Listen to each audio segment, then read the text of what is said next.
যখন বান্দা জমিন থেকে বলে আল্লাহ আছে, সে করে বলুক, ইচ্ছাই বলুক, জেনে বলুক না জেনে বলুক, সাথে সাথে আল্লাহ কয় ফেরেশতা আমার বান্দা কি আমার নাম নিছে রে, আমার নাম নিছে।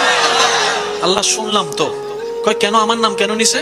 আল্লাহ তার পেটের মধ্যে বাচ্চা, ডাক্তারের টাইম দিছে আর মাত্র 15 দিন বাকি আছে, কিন্তু এখান থেকে পেইন উঠলে যে সদরে নিয়ে যাবে, রাস্তাঘাটও ভালো নাই, এরকম কোনো সুযোগও নাই, কিন্তু সে অনেক বড় বিশ্বাস নিয়ে এতটুকু বলছে তার শাশুড়িকে আমার আল্লাহ আছে, আমার আল্লাহ আছে। যে আল্লাহ পাক বলে আমার বান্দা যেহেতু আমার নাম নিয়েছে, আমার বান্দা বুঝে নেক আর না বুঝে নেক, আমার নাম নিয়েছে।